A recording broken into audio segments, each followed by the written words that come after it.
ആമിക്കുട്ടി ഇത് കാട്ടുമേക്കൽ അമ്പലത്തിൽ വന്നേക്കോട്ടെ. കാട്ടുമേക്കൽ അമ്പലം എല്ലാവർക്കും അറിയാമല്ലോ, ഞാൻ പറഞ്ഞില്ലേ നമ്മള് മണിയൊക്കെ കെട്ടുന്ന അമ്പലമാണ്. മണി കെട്ടുന്നതാണ് ഇവിടുത്തെ പ്രധാന വഴിപാട്.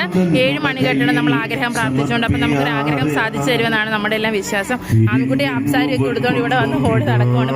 ഞങ്ങൾ മണിയൊക്കെ കെട്ടി അതുപോലെ പൊങ്കാലിടണം. നമ്മുടെ ആഗ്രഹം എല്ലാം സാധിച്ചു കഴിഞ്ഞിട്ട് 7 മാസമാണ് നമ്മൾ വന്ന് മണി കെട്ടേണ്ടത്. 7 മാസം വരാൻ പറ്റാത്ത ദൂരമൊക്കെ ഉള്ളവർക്ക് പറ്റുന്ന സമയത്തൊക്കെ വന്നിട്ട് നമ്മൾ 7 മണി എങ്ങനെയും കെട്ടണം. എന്നാലും ഒന്നിച്ച് വന്ന് 1 മണിയായിട്ട് കിട്ടുന്നവരും ഉണ്ട്. അപ്പം രാവിലെ ഇന്നലെ ഞങ്ങൾ എറണാകുളത്ത് നിന്ന് നാട്ടിലെത്തി. ശനിയാഴ്ച രാവിലെ എഴുന്നേറ്റ് അമ്പലത്തിൽ വന്ന് രാമായണ മാസം അതുകൊണ്ട് രാമായണ പാരായണം നടക്കുന്നുണ്ട്. ഇതെല്ലാം കഴിഞ്ഞിട്ട് നമ്മുടെ കടലിന്റെ തൊട്ട് തീരത്തുള്ള അമ്പലമാണ്. നമുക്ക് ബീച്ചിലൊക്കെ പോകാം.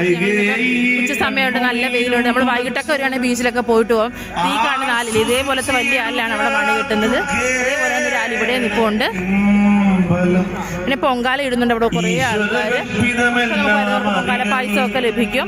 12 വരെയുണ്ട് അമ്പലം. ഇവിടെയൊക്കെ നല്ല തിരക്കുള്ള ദിവസം ഇവിടെ എല്ലാം ക്യൂ ആയിരിക്കും. ഇന്ന് വലിയ ക്യൂ ഇല്ല ഈ സമയത്ത്. നല്ല നീലാകാശം അമ്പലം കൂടെ കാണാൻ എന്ത് നല്ല ഭംഗിയുണ്ട് അല്ലേ. രാമായണ മാസത്തിന്റെ ആ വായനയും ആ രാമായണം വായിക്കുന്നതെല്ലാം കൂടെ കേൾക്കുമ്പോൾ ഒരു നല്ലൊരു അന്തരീക്ഷം, മനസ്സൊന്ന് റിഫ്രഷ് ആകാനുള്ള ഒരു ഇത്. ഓടി വാ.